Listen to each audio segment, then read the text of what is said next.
The economics of one unit. Simplifying what you sell into one manageable unit so that you can understand the profitability of your business and business model, and to understand if you can grow your business. So what is the economics of one unit, or EOU? The definition: it's a method used to determine whether a business model can be successful, profitable, by calculating if an individual unit of the good or service would be profitable.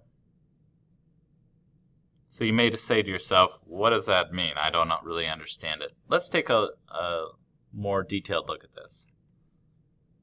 For example, if Mike is considering opening a store which sells pizza, a pizza store, he would calculate the cost of making one pizza. How much does it cost to make?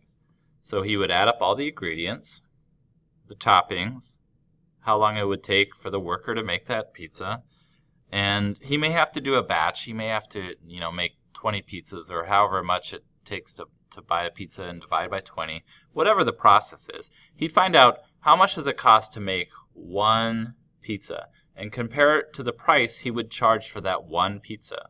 If the profit is more than the cost to make that one pizza, the business model is thought to be profitable.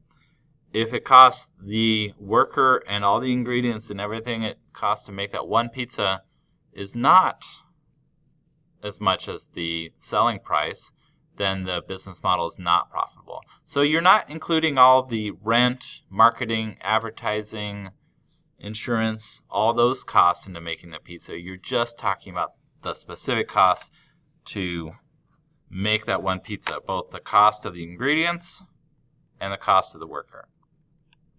So that's a very simplified example. So let's look at a little bit more complex examples and see if we can understand what is the economics unit for a Lyft or Uber or taxi driver. So what is the cost of providing one unit? So that's the one question you always have to ask yourself. What is the unit that a Lyft, Uber, or taxi driver sell, right? And you could say, is it the distance that the driver will take the customer? Is that what is being sold? Right? Is it the time that the driver spends taking a customer to their location? Typically what a Lyft or Uber or taxi driver provides as the economic unit is a combination of both. Okay? So it's the distance to get to the location that the customer wants to go and the time. So I would consider the economics of one unit for this driver would be a ride, right? And we want to examine what are all the costs in there. So it costs the driver the time it spends with the customer. So you have to pay the driver, and then you have to pay for the mileage and gas and all the vehicle expenses. And usually that's a combination of the amount of time spent driving and also the distance. So every mile that you drive, it's going to add on to the wear and tear of that vehicle plus gas. So those are the two major costs in that. And costs usually reflect how you would consider what the economics of one unit is. Let's talk about a restaurant. So a restaurant is serving food to customers and they eat it. What is the economics of one unit? Is it one soda? Is it one slice of pizza? Is it one, dessert? So if you're not sure, sometimes you can look at what are the costs of providing each unit. So we know that we're selling food and we're charging money for that food, but it's maybe hard to define how do you simplify what you're selling in this business model down to one type of unit, and then how do we examine the economics of it. So what are the costs? So there is a cost in making the food, and so you have to ask yourself, is a variable cost, if you make one more unit, what adds to the cost? So what are the main factors in it? Yes, the food has a cost, so then one of the cost factors is going to be the ingredients in the food.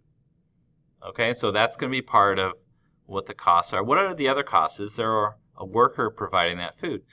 It will require a worker making each unit of food, so probably the cooking staff will be included in that variable cost, right? What about the waiters or waitresses? Are they considered a cost? a variable cost in providing each unit of food?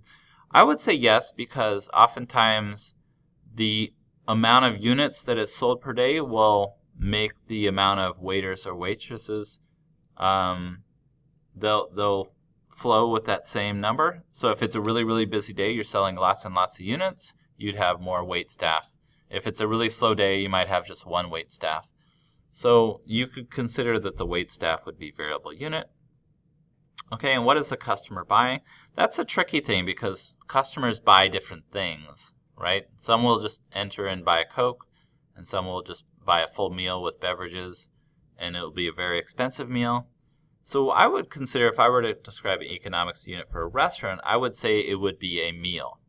Okay, you could even go further and say it would be a ticket. So you might have 4 people at a table, and it would be the whole bill for that table. So you could go that route, or you can go for what, on average, what is the price of one meal. So for this example, I would use the economics of one unit might be just one meal. On average, what does one person pay for a meal? And so how would you come up with the economics of a unit for this type of product?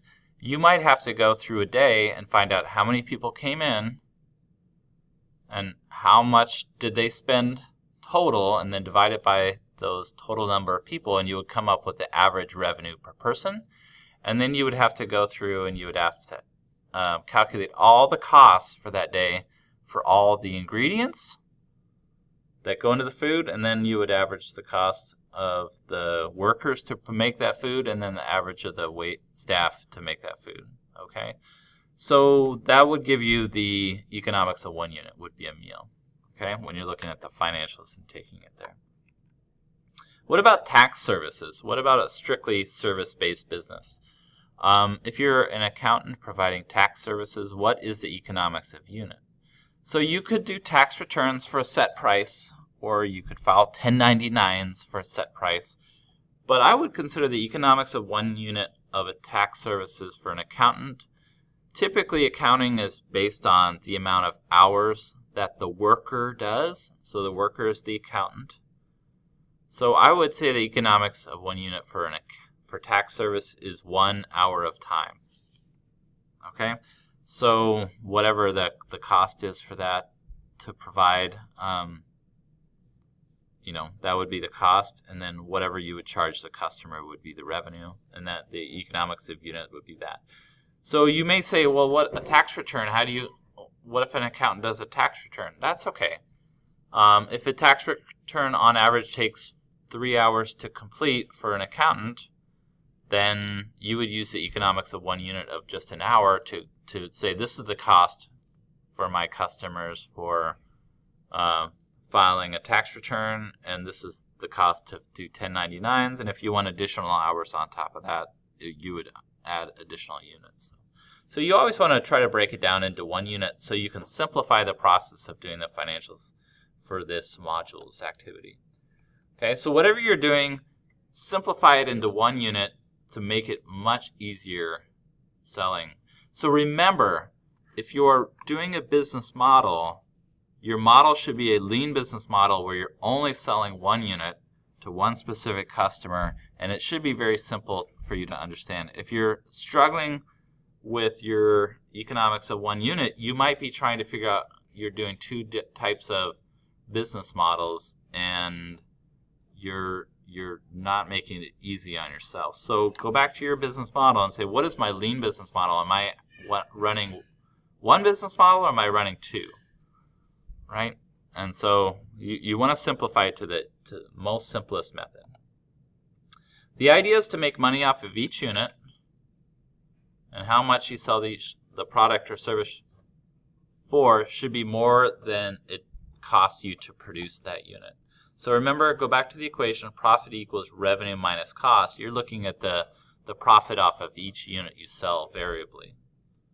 Right? It is easier to work with financials when you can break your business down into simple units, and that's what we're doing in this example. So if you're still struggling, it might be your industry uses a unit, but you have to determine how much of that unit based on the type of business model you have. And if we give an example of the beer industry, if you're the manufacturer of beer, you might have a giant 15-barrel brewing facility where each 15-barrel brewer makes 1,755 liters at a time, and from that you would get 35 kegs per brew, the batch. So the question is, what is the unit that you sell? Okay, so the answer to that is generally, what do you sell to your customer? Okay, that should generally be a good example of what is the unit that you should calculate these to. So are you going to sell all 1,755 liters at a time? Are you only selling to your customers 35 kegs of beer at a time? Probably not. You're probably breaking that down into one keg at a time, and you're selling those to restaurants and bars, and they're buying one keg. So in that example, I would suggest you use that your economic of unit is a keg of beer. What about wholesaling? So if you're the person that goes around to all the breweries and picks up the kegs and you're distributing, you're acting as an intermediary between the person that makes the beer and the person that sells the beer, and you're a wholesale business, and that's your business model. Your product that you're selling is kegs of beer. So it might be one keg at a time. And even if it has 83 pints in it, you're selling it to your customer as one keg, that would still be your economics a unit. Unit would be one keg. But what if you're the retailer? What if you're the actual bar or the restaurant that's selling beer? You're probably not selling a whole keg of beer to your customer. You're probably breaking that keg down into one glass or one pint at a time. So your economics a unit that you sell to your customer would probably be a pint. So even if you're all selling beer, there may be different ways that you sell this to your customer. Always think about what is the customer buying. That's most likely your economics of one unit. Activities for today. Up next.